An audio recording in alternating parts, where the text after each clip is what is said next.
पहाड़ समाचार आप देख रहे हैं, आपके साथ मैं हूं चांदनी धवन और खबरों की शुरुआत करते हैं। हल्द्वानी में कैबिनेट मंत्री बंशीधर भगत ने राज्य सरकार के कामकाज का लेखा जोखा रखा है। उन्होंने बताया कि राज्य सरकार ने 4.5 साल में प्रदेश की बेहतरी के लिए काम किया है। बंशीधर भगत ने कई मुद्दों पर भी बात की है। ऑफिस में अधिकारियों के समय पर पहुंचने या महीने के दूसरे मंगलवार को तहसील दिवस लगाना हो, और इन सभी पर तत्परता के साथ काम किया जा रहा है। बंशीधर भगत ने बताया कि गेस्ट टीचरों के वेतन में बढ़ोतरी की गई है और इसके साथ ही शहरी क्षेत्र में गरीब बेघर लोगों के लिए घर बनाने के लिए राज्य सरकार की ओर से 20 की धनराशि दी जा रही है। बहुत बिंदु हैं। हमने कहा कि 10 से 12 बजे तक अधिकारी अपने ऑफिस में रहेंगे, लोग वहाँ जाएंगे तो उनकी समस्याओं का निस्तारण करेंगे। प्रत्येक दूसरे मंगलवार को महीने के तृतीय मंगलवार को सब जगह तहसील दिवस लगेंगे। तहसीलों में जो समस्याएं आएंगी उनका निस्तारण करेंगे। हमने अतिथि शिक्षकों का वेतन 10,000 से 15,000 से 25,000 कर दिया है। हमने कई अनेक योजनाएं हैं जो गरीबों के लिए, बेघर गरीब हैं, नगरीय क्षेत्र में 20,000 रुपये घर बनाने की योजना भी नगरीय क्षेत्र में दी है। उत्तराखंड सीएम पुष्कर सिंह धामी रविवार को रुड़की दौरे पर रहे। भगवानपुर के कुंजा बहादुर गांव सीएम धामी ने बलिदान दिवस कार्यक्रम में शिरकत की। सीएम धामी ने शहीद राजा विजय सिंह और सेनापति कल्याण सिंह के स्मारक पर माल्यार्पण किया। इस दौरान खानपुर विधायक कुंवर प्रणव सिंह, चैंपियन मंत्री स्वामी यतीश्वरानंद, बीजेपी प्रदेश अध्यक्ष मदन कौशिक समेत कई नेता मौजूद रहे। सीएम धामी के कार्यक्रम में भारी भीड़ उमड़ी। संबोधन के दौरान उन्होंने राजा विजय सिंह के नाम से मौजूद इंटर कॉलेज को भविष्य में कृषि महाविद्यालय बनाने की बात कही है। अगर 152 लोगों की जो शहादत इस गांव में हुई थी देश के स्वतंत्रता संग्राम में, उन सभी को हम नमन करने आए हैं। यहाँ पर जो हमारा इंटर कॉलेज है राजा विजय सिंह जी का, उस इंटर कॉलेज को भविष्य में हम कृषि महाविद्यालय बनाएंगे। प्रधानमंत्री नरेंद्र मोदी 7 अक्टूबर को उत्तराखंड आ रहे हैं। पीएम जॉली ग्रांट एयरपोर्ट के नए टर्मिनल का उद्घाटन करेंगे। इसके साथ ही ऋषिकेश एम्स में ऑक्सीजन प्लांट का शुभारंभ भी करेंगे। फिलहाल पीएम मोदी का केदारनाथ जाने का कोई कार्यक्रम नहीं है। हालांकि राज्य सरकार चाहती है कि पीएम केदारनाथ का भी निरीक्षण करे, लेकिन पीएमओ से केवल एम्स के कार्यक्रम की ही अनुमति मिली है। त्रिशूल पर्वत की चढ़ाई पर निकले नौसेना के जवानों के मिशन पर एवलांच ने न सिर्फ पानी फेरा बल्कि जवानों की सांसों को भी रोक दिया। सरहद के रखवालों के कानों तक खबर पहुंची तो वीर जाबाजों को ढूंढने के लिए आर्मी वाले निकल पड़े और इस मिशन में साथ दिया निम और एसडीआरएफ ने। चमोली के त्रिशूल पर्वत को फतह करने के लिए निकले इन जाबाज जवानों को क्या मालूम था कि ये मिशन उनकी जिंदगी का आखिरी मिशन होगा। 20 सदस्यों की टीम ने मुंबई से 3 सितंबर 2021 को अभियान का धमाकेदार आगाज किया था, मगर रास्ते में अचानक एवलांच ने मिशन में अड़ंगा डाल दिया। तो मुझे लगता है कि अभी वहाँ पे कुछ इस तरह का कुछ एवलांच ट्रिगर हुआ होगा और जिसमें कि हमारे जो ये माउंटेनियर्स हैं इसकी चपेट में आ गए होंगे, तो ऐसा कुछ मुझे लगता है। रविवार को भारतीय सेना ने रेस्क्यू किए हुए नौसेना के 4 जवानों के पार्थिव शरीरों को विशेष विमान से नेवी हेडक्वार्टर के लिए रवाना किया। इससे पहले 4 जवानों को आर्मी के हेलीकॉप्टर से जोशीमठ आर्मी हेलीपैड लाया गया, जहां सामुदायिक स्वास्थ्य केंद्र में पोस्टमार्टम के बाद आर्मी के हवाले कर दिया गया। जवानों को भावभीनी श्रद्धांजलि देने के बाद वायुसेना के विशेष विमान से चारों को उनके हेडक्वार्टर के लिए रवाना किया गया। जानकारी उपलब्ध थी कि एक 4 सदस्यीय माउंटेनियरिंग टीम को मुख्य वन्यजीव प्रतिपालक द्वारा परमिशन दी गई थी कि यह टीम 21 सितंबर से लेकर 18 अक्टूबर तक माउंट त्रिशूल के माउंटेनियरिंग एक्सपीडिशन पे जा रही है और यह टीम जाने से पहले अपनी सारी जानकारी जो है प्रभागी वन अधिकारी के साथ साझा करेंगी। वहाँ पे अपने सारे दस्तावेज शेयर करेगी। वहाँ पे आपके जो भी उनका शेड्यूल रहेगा, डे टू डे प्रोग्राम रहेगा माउंटेनियरिंग का, उसको शेयर किया जाएगा। 15 सितंबर को पर्वतारोही दल त्रिशूल पर्वत के लिए रवाना हुआ था। इस दल में नेवी के 20 जवान शामिल थे, मगर शुक्रवार को हिमस्खलन के चलते नेवी के 5 जवान और एक शेरपा लापता हो गए। खबर के आने के बाद ग्राउंड रेस्क्यू टीम के साथ हेलीकॉप्टर्स, सेना, एयरफोर्स, एसडीआरएफ तलाशी अभियान में जुटे और 4 जवानों का रेस्क्यू किया गया। Team news state. उत्तरकाशी के डूंडा देवीधार के पास कार हादसा होने से 2 लोग लापता हो गए हैं। भागीरथी नदी में कार गिरने के बाद दोनों लोगों की तलाश की जा रही है। रविवार को पुलिस, एसडीआरएफ, एनडीआरएफ और आपदा प्रबंधन रेस्क्यू में लगी रही, मगर कामयाबी हाथ नहीं लगी।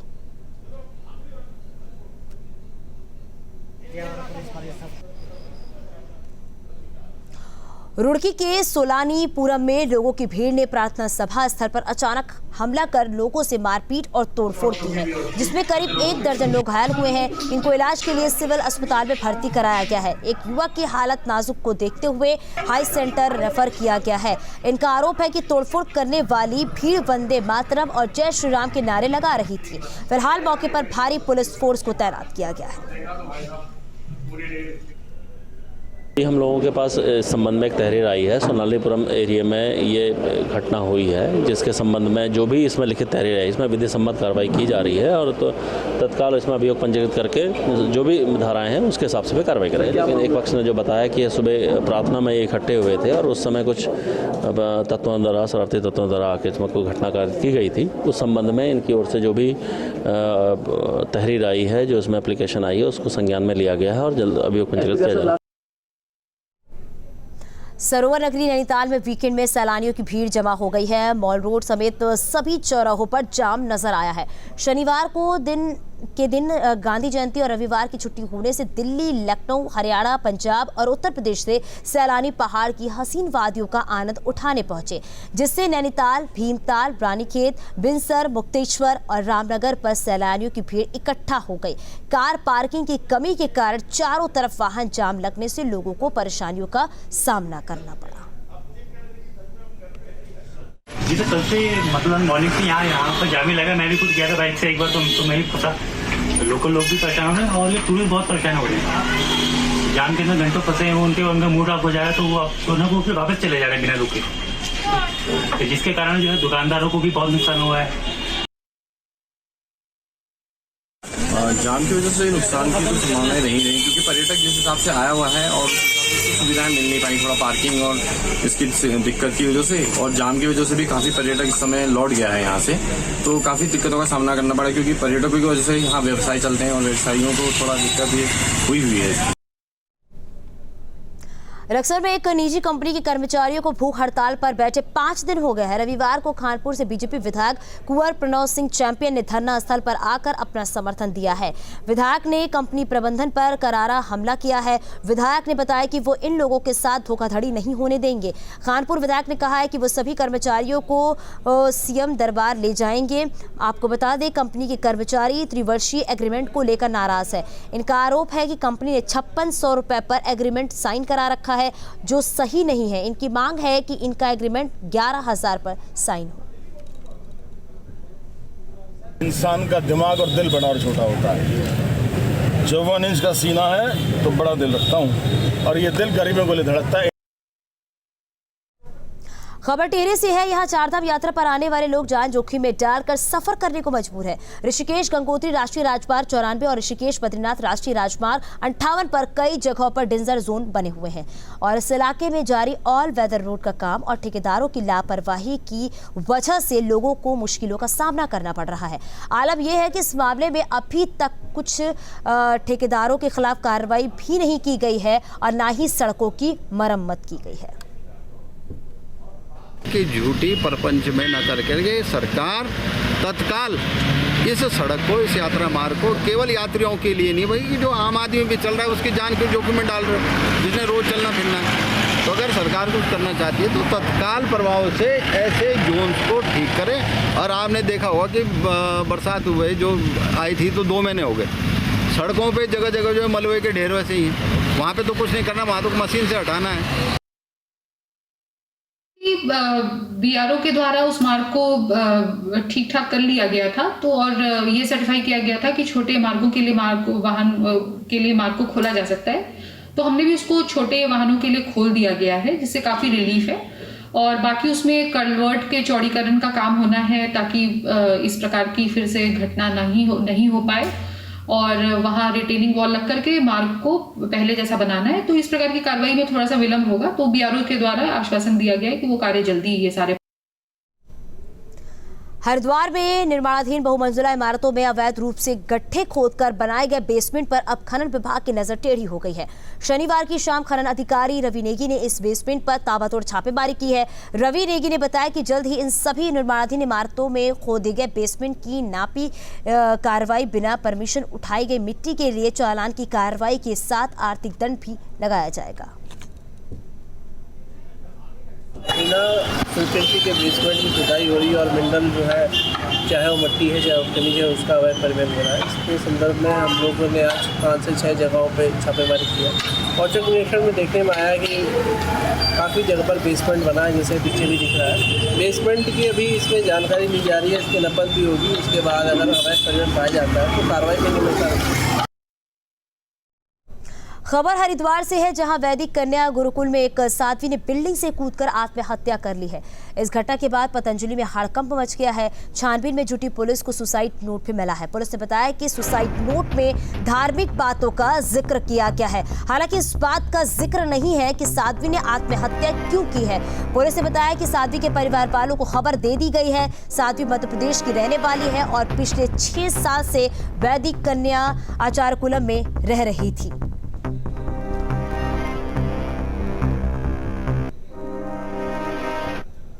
और ब्रेक के बाद बात करते हैं पौड़ी में 7 अक्टूबर से शुरू होने जा रहे ऐतिहासिक रामलीला मंचन की तैयारियां जोरों पर है। स्थानीय कलाकार अपने किरदार के रिहर्सल में लगे हुए हैं। दरअसल पौड़ी की रामलीला अपने 120 सालों का सफर तय कर चुकी है और हर साल रामलीला का मंचन देखने हजारों दर्शक रामलीला मैदान पहुंचते हैं। पिछले साल रामलीला का आयोजन कोरोना के कारण नहीं हो पाया था और रामलीला कमेटी को सिर्फ पूजा आरती तक की रामलीला को सीमित रखना पड़ा था। हालांकि इस साल पात्रों की संख्या को कोरोना गाइडलाइन के चलते हटाया गया है। रामलीला की अवधि को भी घटाकर इस साल महज 2 घंटे कर दिया गया है। शाम 7 बजे से रात 9 बजे तक की रामलीला का मंचन किया जाएगा।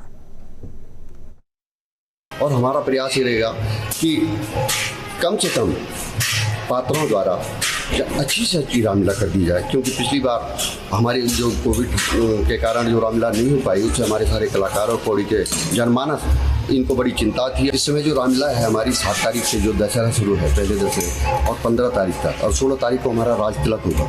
तो 7 तारीख हमने जो सोचा हुआ है कि इस समय रामलीला हम जो है, जो कोविड गाइडलाइन है, जो कर्फ्यू का टाइम है 9 बजे तक, 9 बजे से पहले हम रामलीला को समाप्त कर दें। आम आदमी पर एक बार फिर महंगाई की मार पड़ी है। फिर पेट्रोल और डीजल के दाम बढ़ गए हैं। पेट्रोल 25 पैसे और डीजल 30 पैसे महंगा हुआ है। देहरादून में पेट्रोल की कीमत 98 रुपये 67 पैसे प्रति लीटर हुआ है। डीजल के दाम में 91 रुपये 67 पैसे प्रति लीटर है। दरअसल पेट्रोल डीजल की लगातार बढ़ती कीमत महंगाई को बढ़ाने में ऑक्सीजन का काम कर रही है। कोरोना ने हर वर्ग की इकोनॉमी पहले ही खराब कर चुका है। अब महंगाई से सिर्फ दुकानदार और कारोबारी ही नहीं, बल्कि नौकरी पेशा और सीमित आय वाला आम आदमी भी परेशान है।